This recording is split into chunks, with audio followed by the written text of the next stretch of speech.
नमस्कार सभी को। ये वीडियो मुझे अपलोड करना पड़ रहा है चैनल पर। वो इसलिए अपलोड करना पड़ रहा है कि बहुत दिन से इधर 6-7 दिन हो गए मैं ग्रुप में बड़ा ही डिस्टरबेंस देख रहा हूँ। लोगों को बताने के बावजूद भी उनमें कन्फ्यूज़न की स्थिति है। इवन मैंने कल गूगल मीट पे बताया भी था कि केवीएस जॉइनिंग के लिए कौन-कौन से डॉक्यूमेंट आपको चाहिए। उसके बावजूद उसमें आई थिंक 40-45 लोगों ने जॉइन किया था। बाकी लोगों ने नहीं जॉइन किया था। तो मैं यहाँ पर इस वीडियो के माध्यम से बताना चाहता हूँ कि क्या-क्या चीज़ें चाहिए। ज़्यादा पैनिक होने की ज़रूरत नहीं है, ज़्यादा मतलब कुछ परेशानी की बात नहीं है। आप लोग कैसे कर सकते हैं, क्या कर सकते हैं, क्या-क्या चीज़ें जो अभी इंस्टेंट रिक्वायर्ड है, वो आप लेके जाइए। बाकी चीज़ें वो बाद में भी मैनेज हो जाएँगी, उसका कोई इश्यू नहीं है। तो सबसे पहले हम बात करते हैं आपको क्या ले जाना है। ले जाने के लिए आपका जो प्रोफ़ार्मा आया होगा उसमें कैरेक्टर सर्टिफ़िकेट है। कैरेक्टर सर्टिफ़िकेट जो है वो एक ही पेज पर 2 फ़ॉर्मेट दिए हैं। अब इसमें लोग पूछ रहे हैं कि वो क्या एक ही व्यक्ति से साइन होगा या अलग-अलग साइन होगा तो उसकी एक और कॉपी चाहिए। तो मैं यहाँ पे क्लियर कर रहा हूँ, वो एक ही चाहिए वही पेज और 2 है एक पेज पर। तो उसमें करना ये है कि आपको अलग-अलग व्यक्तियों से वो साइन कराना है। अब साइन कौन करेगा? साइन करने के लिए अगर मैं बात करूँ जो कैरेक्टर सर्टिफिकेट है वहाँ पर साइन जो है आपका जहाँ से आपने पढ़ाई करी है उस स्कूल का प्रिंसिपल अगर गवर्नमेंट है तो कोई भी गजेटेड ऑफिसर, कोई भी assistant professor, MP, MLA, even आपका मेडिकल से रिलेटेड कोई डॉक्टर है जो ऑफिसर रैंक में आता है उससे वो साइन हो जाएगा। दोनों अलग अलग व्यक्तियों से साइन करवा लीजिए।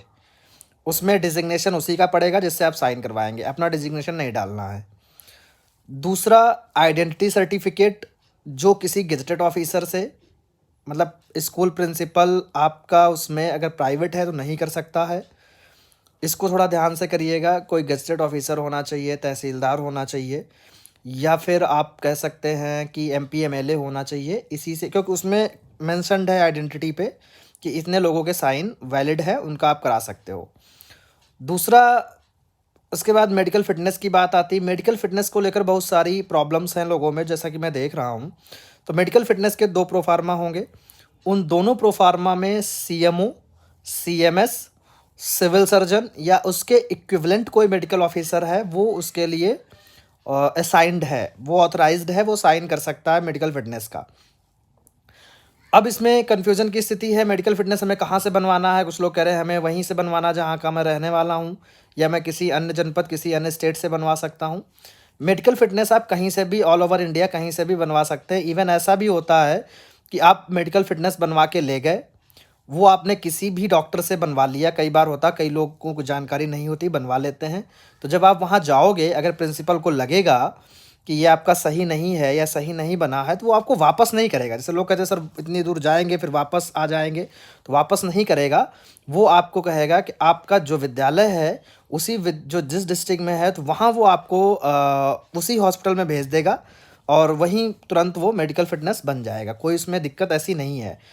इवन मान लो फिर भी अगर प्रिंसिपल मतलब भेज भी देता है या आपका गलत बना है, किसी से साइन हो गया है, तो फिर आरओ जो है आपको टाइम मतलब आरओ इसको देखता है। कई बार क्या होता है कि लोगों का जैसे जो प्रोबेशन हमें कंप्लीट करना 2 साल का, तो उस प्रोबेशन पीरियड वो तब तक हमारा कन्फर्म नहीं होता है जब तक हमारे सारे डॉक्यूमेंट, हमारा पुलिस वेरिफिकेशन सारी चीज़ें क्लियर नहीं हो जाती हैं। तो उस केस में अगर आरओ को लगता है आपका सही साइन नहीं है तो वो आपके विद्यालय को इन्फॉर्म करेगा इस टीचर का ये सही नहीं है तो इसका दोबारा करवाइए, तो आपको दोबारा मौका मिलता है। ऐसा कुछ नहीं आपकी जॉइनिंग रुक जाएगी, जॉइनिंग नहीं रुकेगी, आप आराम से जाइए जॉइन करिए जा कर के। तो ये हो गए फॉर्मेट। ये इतने फॉर्मेट जो मैंने बताए हैं ये आपको साइन करवाने हैं किसी अन्य से। कैरेक्टर 2, आइडेंटिटी 1, 2 जो है मेडिकल, ये किसी अन्य से साइन होंगे। इनमें वही लोग डेट डालेंगे जिसमें वो साइन करेंगे, जिसमें वो बनाएंगे और वही अपने डिजिग्नेशन डालेंगे। दूसरा एक मैटर मैं देख रहा हूँ कि ऑफ़र ऑफ अपॉइंटमेंट लेटर में लोग जो है एक्सेप्टेंस है जो उसमें जो विद्यालय का नाम भर रहे हैं तो उसमें बड़ी गलतियाँ कर रहे हैं लोग। आरओ डाल दे रहे हैं। जैसे किसी का चेन्नई आरओ के अंतर्गत कोई विद्यालय अलॉट हुआ है, मान लो कोई भी, जैसे हम कह सकते हैं मदुरई के भी नंबर 1 या धर्मापुरी या आपका केवीएस अवधि या आपका आइलैंड ग्राउंड, तो उसमें उन्होंने सीधे डाल दिया KVS Chennai RO. Chennai RO नहीं पड़ेगा, आपका विद्यालय का नाम पड़ेगा, जो विद्यालय आपको अलॉट हुआ है। तो ये थोड़ा केयरफुली फिल करें। दूसरा, मेमो नंबर को लेकर बहुत सारे कन्फ्यूजन है। मेमो नंबर आपका लेफ्ट साइड में दिया है, जो आपका ज्वाइनिंग लेटर है, जो अपॉइंटमेंट लेटर है। कुछ में वो पत्रांक संख्या से स्टार्ट है, कुछ में फा से स्टार्ट है, कुछ में एफ से स्टार्ट है। तो जो भी बड़ा सा लिखा है वो सबसे ऊपर लेफ्ट कॉर्नर में एक लाइन सी लिखी होगी कि उसमें केवीएस, और आपका आरओ जैसे चेन्नई है तो CHER लिखा होगा, लखनऊ है तो LKO लिखा होगा, ऐसे करके। फिर आपकी पोस्ट TGT है, PRT है, ऐसे करके वो लिखी होगी। तो वो आप कर सकते हैं, वो आपका मेमो नंबर हो गया। अब इसमें जैसे लोग कहते हैं क्या सर हम भेज दें, वो मेल कर दें, तो आप नहीं भी भेजोगे तब भी कोई दिक्कत नहीं है। भेज देते हो तो अच्छी बात है, नहीं भेजते हो तब भी कोई इतनी दिक्कत नहीं है, आप सीधे ज्वाइन कर सकते हैं। इसके बाद हम देख रहे हैं एक अटेस्टेशन फॉर्म है जो आपको ले जाना है। अटेस्टेशन फॉर्म को खुद फिल करना है, सारी चीज़ें जिसमें मांगी गई हैं उसको सही सही फिल कर ले, खुद साइन कर ले। और यही अटेस्टेशन फॉर्म आपका है पुलिस वेरिफिकेशन, जो विद्यालय जब आप ज्वाइन कर लेंगे फिर विद्यालय 2-3 महीने बाद उसको आपके डिस्ट्रिक्ट भेजेगा, DM के पास, DM SP ऑफिस भेजेगा, SP ऑफिस जो भी आपका कंसर्न थाना होगा वहाँ भेजेगा। इसके बाद अगर हम बात करें तो ये इतनी इंपॉर्टेंट चीज़ें हैं जो हमें ले जानी। कौन कौन सी? Fitness, 2 proforma, attestation, character, identity, जो रिक्वायर्ड है, जो चाहिए वहाँ पर ज्वाइनिंग का टाइम। अब लोगों में कन्फ्यूज़न है कि सर हमें क्या मूवेबल इमूवेबल ले जाना है? मेरे पास तो आया नहीं है। तो मूवेबल और इमूवेबल प्रॉपर्टी का जो प्रोफार्मा है, अगर आया है तो भर लीजिए, नहीं आया है तो आपको विद्यालय प्रोवाइड करा देगा, वो वहीं भर जाएगा। और इसमें भरना क्या है? अगर आपके पास आया, भरना चाहते हो तो अगर आपके नाम कोई प्रॉपर्टी है, आपके नाम कोई एसेट्स हैं, बाइक है, कार है, स्कूटी है, लैंड है, हाउस है, कुछ भी है, तो उसका नाम मेंशन करेंगे, ये चीज़ है, उसकी वैल्यू लिखेंगे। ठीक है, तो ये हो गया। और नहीं है, आपके नाम की बात कर रहा हूँ, पेरेंट के नाम है तो नहीं, तो आप नील करेंगे। मतलब अगर आपके नाम है तो लिखेंगे, नहीं है तो नील करेंगे। ठीक है, आपके नाम अगर नहीं है कुछ तो नील करेंगे, अदरवाइज़ आप नहीं भी भरेंगे तो आपको विद्यालय प्रोवाइड करेगा। इसमें इतनी टेंशन लेने की कोई बात नहीं है। ओथ टू बी टेकन क्या है? ओथ टू बी टेकन हमें प्रिंसिपल के सामने जब हम ज्वाइन करते हैं तब हमें लेनी पड़ती है, तो उसको भर लीजिए। नहीं भी भरेंगे आप वहाँ भर सकते हैं जा करके विद्यालय, क्योंकि कई प्रिंसिपल्स वहाँ भरवाते हैं, वो आपको रीड करवाएंगे, कहेंगे पढ़िए सर इसको, तो वो वहाँ भी भर जाएगा। एक्सेप्टेंस तो आप लोगों ने भर ही लिया होगा। कहीं कहीं मैरिज डिक्लेरेशन का फॉर्मेट भेजा गया है, तो वो लोग मैरिज डिक्लेरेशन अगर मैरिड हैं तो उसमें अपनी इन्फॉर्मेशन दे दें, नहीं है तो अनमैरिड कर दें, बाकी जो सूचना है उसको नील कर दें।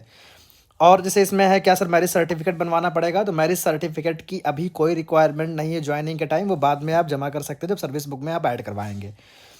और इसके बाद कौन से मुद्दे चल रहे हैं? हाँ, चेकबुक को लेकर चल रहा है कि सर मेरा अकाउंट क्या करें कि खुलवाएं, या कौन सा अकाउंट या कैंसल्ड चेक, तो इनको लेकर बहुत सारी चीज़ें चल रही हैं लोगों में।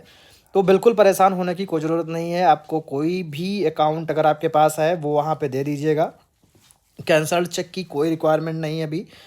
आप अगर नहीं भी अकाउंट है तो बेस्ट है आप वहाँ जाएंगे, विद्यालय खुद खुलवाता है अकाउंट। आप जाएंगे, ज्वाइन करेंगे, उसके बाद विद्यालय आपसे पूछेगा अकाउंट नंबर का क्या सीन है, तो आप बताइए नहीं है मेरा, तो वो आप UBI से उनका टाई अप होता है, UBI वालों को बुलाएंगे, अब विद्यालय में ही खुलवा देंगे। नहीं बुलाएंगे तो आपको जो है भेज देंगे वहाँ पे, मैनेजर को फ़ोन कर देंगे कि हमारे यहाँ से इतने टीचर्स हैं, उनका अकाउंट खुलना है। उसके लिए कोई टेंशन की ज़रूरत नहीं है। इसके बाद कई लोगों का भी प्रॉब्लम है कि वहाँ पे वो ज्वाइन करने गए थे तो ई डोजियर नहीं आया है।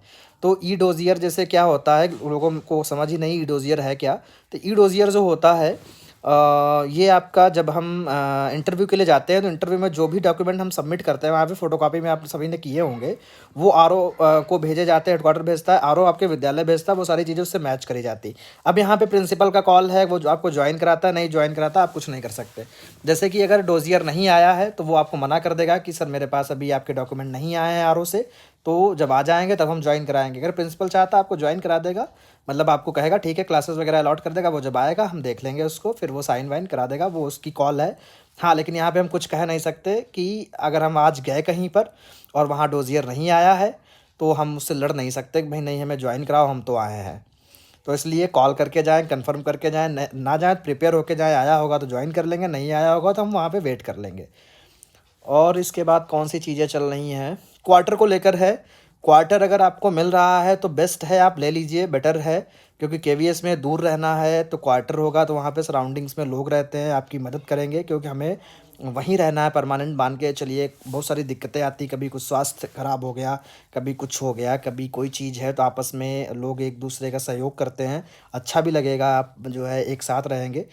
और अगर क्वार्टर अवेलेबल नहीं है तो कोशिश करिए कि जहाँ पर अदर के भी टीचर्स जो आपका स्टाफ हो रह रहा हो, कोई न कोई ऐसी जगह होती, कोई न कोई ऐसी बिल्डिंग होती, फ्लैट होते हैं जहाँ पर सारे टीचर्स रह रहे होते हैं, तो उन्हीं के बीच रहने की कोशिश करिए कि आपकी, ताकि चीज़ें स्मूथली चलती रहें। क्योंकि सब जैसे आपको घर आना है, स्टेशन छोड़ देंगे, आपको फिर वहाँ पहुँचना है तो वो आपको रिसीव कर लेंगे, तो ये सारी चीज़ें आपको सुविधाएँ हो जाती हैं वहाँ पे, तो बेटर यही है साथ में रहें। इसके बाद अ, और मुझे लगता है कोई मुद्दा ऐसा नहीं है। ईडब्ल्यूएस और ओबीसी को लेकर है, तो अगर आपने डिक्लेरेशन वहाँ पे दिया है, तो डिक्लेरेशन अगर दिया है तो आप उसको ले जाइए, और नहीं, आप अगर दिक्कत बन रही, बैक डेट में नहीं बन पा रहा, तो उनको समझाइए सर मेरे पास पहले का है, बाद का है, उसका नहीं है, तो क्या सर ऐसा हो सकता है कि मेरी जाति चेंज हो जाएगी 1 साल में, या मैं पहले गरीब था, मतलब ईडब्ल्यूएस की मैं बात कर रहा हूँ, पहले मैं इसमें आता था, बाद में आता था, क्या उस सेक्शन में मैं नहीं आऊँगा? तो ऐसे अपनी बात करेंगे तो वो चीज़ें सॉर्ट आउट हो जाएंगी, कोई ऐसी दिक्कत नहीं है। सारे ओरिजिनल डॉक्यूमेंट ले जाइए। हाँ, ओरिजिनल डॉक्यूमेंट से मुझे याद आया कि अभी मुझसे कुछ कोई पूछ रहा था कि सर क्या वो वहाँ पे ओरिजिनल हमारे जमा कर लेते हैं, बाद में देते हैं जब हमारा वेरिफिकेशन हो जाता है? ऐसा कुछ नहीं है, वो तुरंत चेक करेंगे, ओरिजिनल आपके जो भी हैं उनको तुरंत आपकी फ़ाइल वापस कर देंगे। एक फ़ोटोकॉपी आप अपने पास रखिएगा। इसके बाद एक मैटर और है कि क्या सर सैलरी जब हमारे वेरिफिकेशन यूनिवर्सिटी कॉलेज से हो जाता है, बोर्ड से हो जाता है, तब लगती है? ऐसा नहीं है, सैलरी आपकी उसी महीने आ जाएगी, जैसे ही आपका एम्प्लॉय कोड वगैरह जनरेट हो जाएगा उसी महीने आ जाएगी, नहीं तो अगले महीने से उस महीने की भी और उस महीने की 2 महीने से फिर कंटिन्यू आती रहेगी।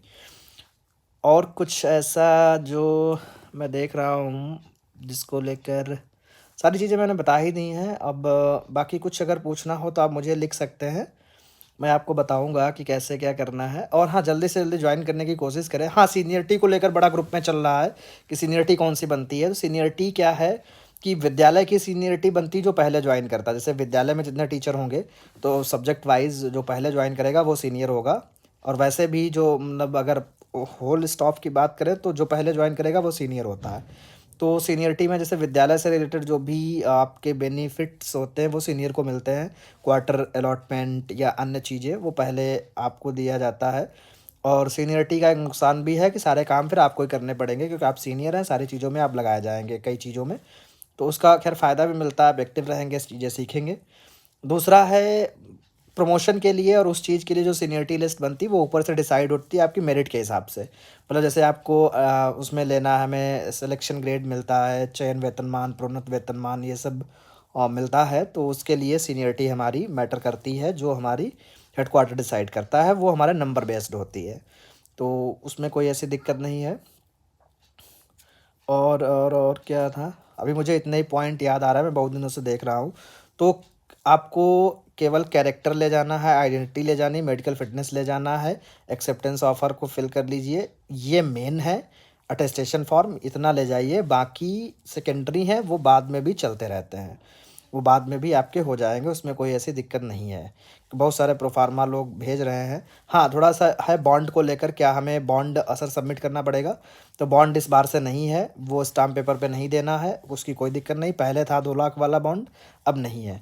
एक और हाँ मैटर था, मैंने जब गूगल मीट ली थी तो गूगल मीट पे ये था कि लोग बोल रहे थे कि सर हमें रेजिग्नेशन करना दूसरी जॉब से जिसमें हम आए, तो उसका क्या प्रोसीजर है, या मैं एनओसी लेकर आ जाऊँ? तो मैं यही कहना चाहूँगा, प्रॉपर रेजिग्नेशन देकर आइए, क्योंकि एक टाइम पे आप 2 जॉब नहीं कर सकते।